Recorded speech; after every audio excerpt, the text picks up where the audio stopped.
They left her behind, a child with trembling hands and glowing eyes, surrounded by beasts that tore flesh for fun. The Galactic Council called it containment. But when a lone human scout stumbled across her, everything changed. He didn't see a monster. He saw a child. And in that moment, the monsters learned fear. The jungle moons of Viren, 7 weren't meant for survival. Not for anyone. Toxic spores choked the air, and the native predators, twisted, eyeless things with too many teeth, hunted anything that moved. So when the Federation left her there, alone and crying, they didn't expect her to last an hour. She was just a child, barely 3 feet tall, slender limbs, pale blue skin, and eyes like twin stars. They called her Anomaly Number 1138, an unwanted consequence of a failed hybrid experiment between 3 alien species.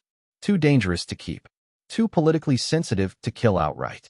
So they dropped her on Viren 7 and moved on. She survived the first night by hiding in the wreckage of the drop pod. The beasts circled, sniffed, snarled. But something about her scent confused them. She trembled as they clawed at the metal, but somehow they left. Maybe she wasn't entirely prey. 3 days passed.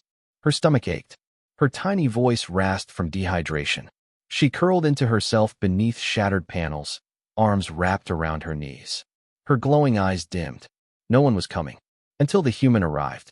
Commander Elias Kane had crash-landed on Viren 7 2 days ago. He was part of a long-range scout team investigating ancient ruins. One grav pulse too close to a dormant fault line sent his ship spinning into the jungle. He survived with a concussion, 2 fractured ribs, and enough stubbornness to keep going. He moved through the jungle like a ghost, slow, careful, scanning everything. He'd heard the monsters, seen their claw marks. But what he didn't expect was a weak, fluttering signal coming from an old Federation frequency. And he definitely didn't expect it to lead him to her. He found her collapsed beside a fungal ridge, skin bruised, trembling, lips cracked. At first, he thought she was a hallucination. But when she turned those eyes on him, wide and terrified, he froze. "Easy," he said, crouching. "I'm not here to hurt you." She flinched. "Name's Kane. Human. You hurt." She didn't answer, but she didn't run. That was a start. Kane slowly offered his canteen. She stared at it, then at him, then reached with shaking hands. She drank too fast and nearly choked. He caught her before she fell. That was how it began. He made a shelter out of scavenged wreckage and vines. He rationed what little food and water he had. He didn't ask who she was, only that she stay close, stay quiet, and trust him. It took 3 nights before she spoke. "My name is Lura," she whispered. He blinked.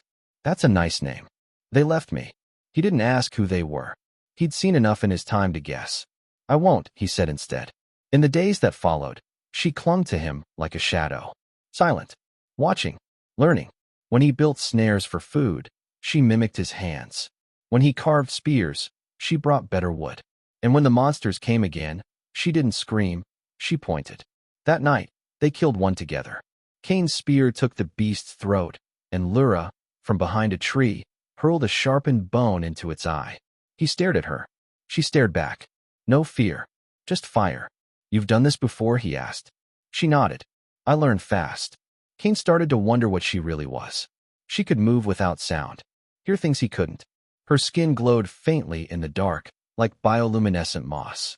But she never showed fear around him. Only sadness and a strange, growing bond.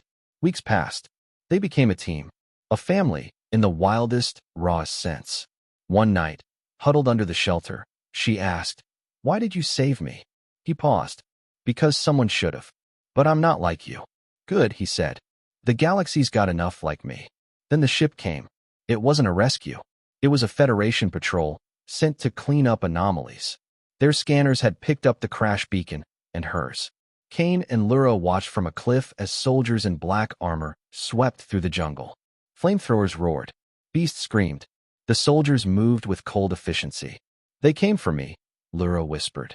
"No," Kane said. "They came to finish what they started." She looked up at him. "What do we do?"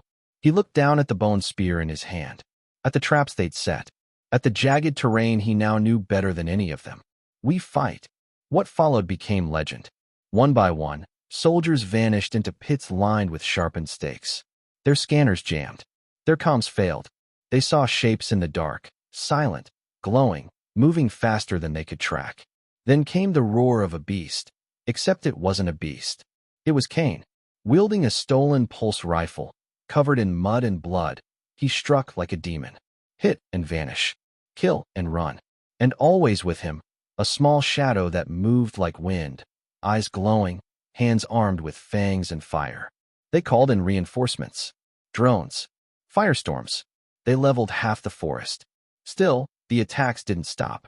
Until one survivor made it back to orbit, stammering. The human, he's protecting it. The creature, she fights like nothing we've seen. Like she knows us. The Federation tried to bomb the entire area. But by then, Cain had already moved. Deep into the caverns beneath the moon. With her.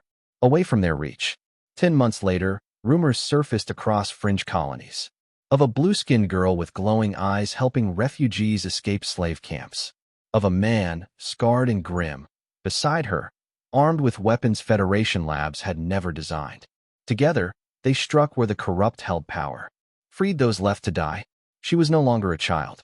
She was a symbol. Of mercy. Of vengeance. Of what happens when you throw someone away and they find someone who sees them. They gave her a new name. Not anomaly. Not weapon. They called her hope. And the man who found her, they called him Father.